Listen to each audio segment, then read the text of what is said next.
নেতা দারুই কাইছিলেন এটা তো সোহাগ কিন্তু স্যার কিন্তু খুব তেজে মানে তেলে মিনিটের শুরু কথা কয় বুঝছেন আচ্ছা দেখি আগে এ ভাই থেকে আসেন নাই বারান কি হয়েছে কোন আরে বাবু কি হবো গতবার তো যে চেয়ারম্যানে তোমরা ধরে মেরে তুলে দিলাও এবার এমপির দ্বার আছে কিন্তু তোমরা ঠেলা ঠেলা দিয়ে তুলে দিও হ্যাঁ তোমাকে তোমার ঠেলা ভোটের আগে এসে নানান ধরনের অদা দাও আর ওটার পরে আর খবর থাকে না কি রে এ আমাকে চেনে না নাকি রে চেনা দে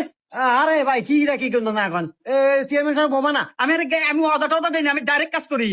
হ্যাঁ তাই তো দেখতেছি নির্বাচন পর পরই দেশে পড়ে যায় হাল খাওয়ার নাকি চাল নাই রান্না নাকি গ্যাস নাই আর এতটা এত মোটরসাইকেল কিনে ঘরে শিখে তুলে দিছি পাম্পে তেল নাই না এ তো বেশি কথা কয় আরে তেল থাকতো কে বলে জাহাজের তেল নিয়ে আসছি ওই যে জাহাজের গোয়া ফুটায় সব তেল সমুদ্রের মধ্যে পড়ে গেছে ও কি আমার দোষ হ্যাঁ হ্যাঁ ঠিকই তো হ্যাঁ এ বাবু থামো তো আজারে পেছাল বেরো না এমনিতে মোটরসাইকেল সারা বাজার আইতে যাতে পায়ের ছাল উঠে গেছে তোমার কথা কোনো দামই নাই এ বাবু হনো অত বেশি কথা কয় না আচ্ছা তোমার